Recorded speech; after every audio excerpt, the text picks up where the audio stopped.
Good evening to everyone.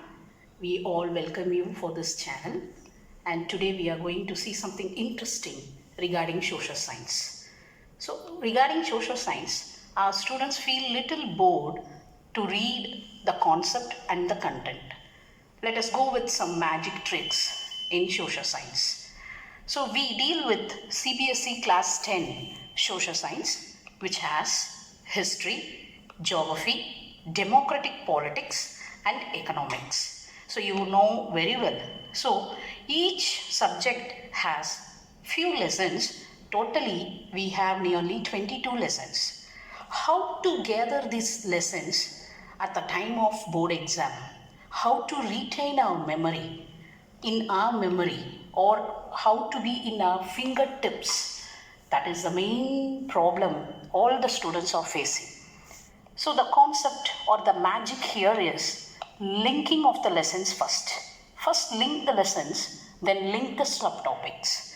For example, in geography, we are having mere 7 lessons. What are all those lessons? We will go have a glance. First lesson is resource and development. Second one, agriculture. Third one, water. Fourth one, minerals, manufacturing industries, and it goes on with Lifeline. Let us see that. So all of these lessons are divided under 3 topics. What is that 3 topics? First topic is the primary sector. Second one, the secondary sector. And the last one is that is service sector, that is called as tertiary sector. Ma'am, how can you link this geography with economics? We can link very easily.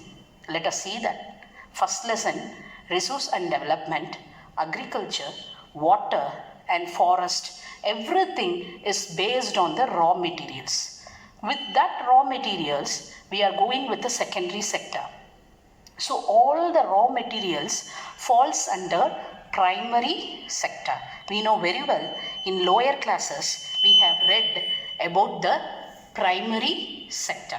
So you know very well, a simple definition of primary sector is nothing but the raw materials. So once the raw materials is gathered, we will go for the secondary sector, where with the help of the raw materials, every goods are manufactured or products are manufactured. So in our lesson, the upcoming lessons, the chapters are minerals, manufacturing industries. So we are going from primary sector to secondary sector.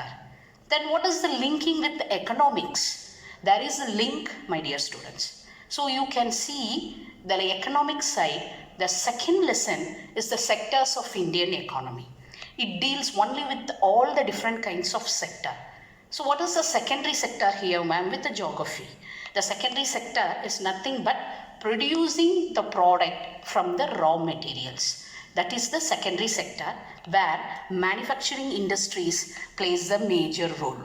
And the next one is the tertiary sector.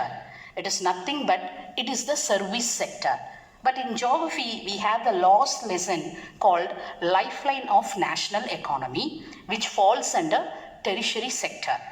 How come you interlink this all lessons with an economy? We can easily interlink. That means for third standard student, it has to be understood how we can deliver this to the third standard student, so that all the classes of our students have to understand what is this. For example, we have the raw cotton.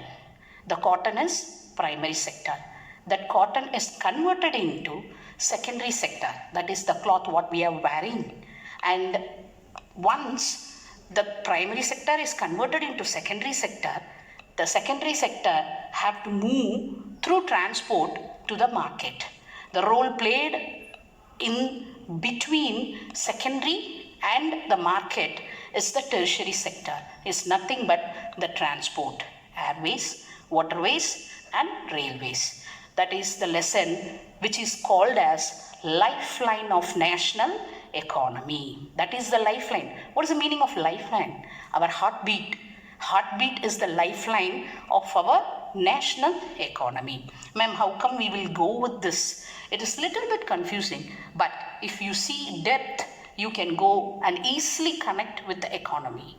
Okay, after having primary, secondary and tertiary, which is interlinked with the different types of sector of Indian economy, we are having everything in hand. So we have to go for money.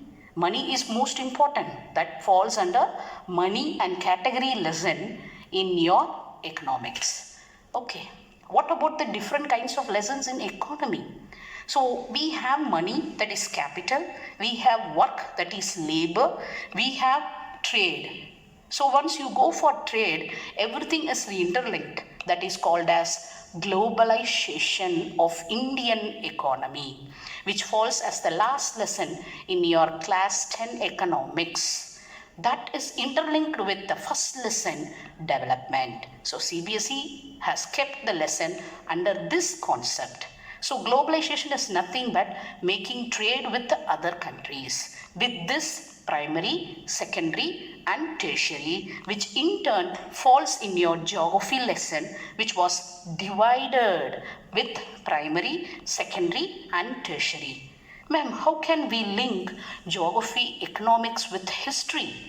It's a magic, you know. So once you go with the globalization of Indian economy, we have to know what is happening in the ancient time. Past have to be respected, isn't it? So once if you go with the past, we can see how the administration have been made, how the economy have been developed. So respect the history. We will go with the history, the making of global world. What happened in the ancient time? As of now, what the technological advancement is here was not there in history time, that is ancient time. So all the traditions are followed, all the traditional methods are followed. So what I am coming to say here is, you can link globalization with the making of global world. Ma'am, what is your base here? Link, compare and contrast. What is the learning, what outcome I can get from this? You can compare and contrast with 2 lessons. So your time will be saved. Your memory power will be developed. You will differentiate what is given in this lesson with this lesson, so that your time will be approximately, accurately saved. So your brain will accept what is the compare and contrast. So automatically at a time 2 lessons will be revised by you, and you will feel easy to take it into your mind and retain in your memory till your board exam. Okay, ma'am, what about the remaining lessons in history? There is one term, you know, that is nationalism.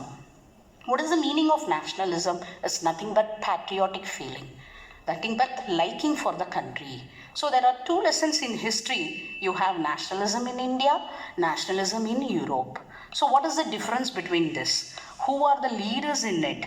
What they have done for their freedom? How they got their country republic, that is democratic republic? What they have as an asset?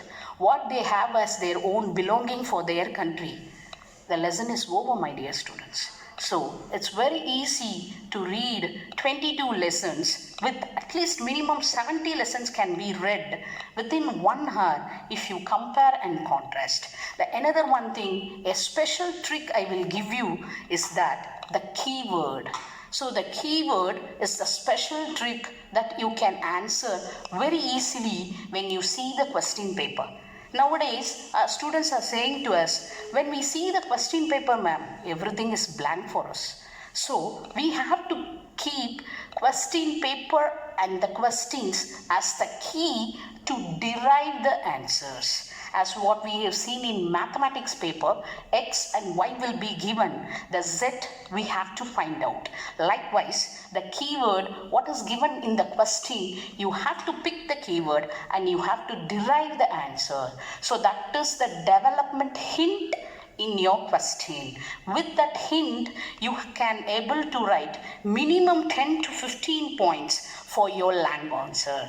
That will come only with help of linking the lessons, linking the subtopics. So you should develop a story on your own to link all these lessons. So once when you go through for a board exam, each lesson will have a main keyword and each subtopic will have the main keyword. With that, you can develop and write even a big essays, and you can easily answer the long answer, short answer, competency based questions also. All the best, my dear students. We will continue in the next episode. Thank you.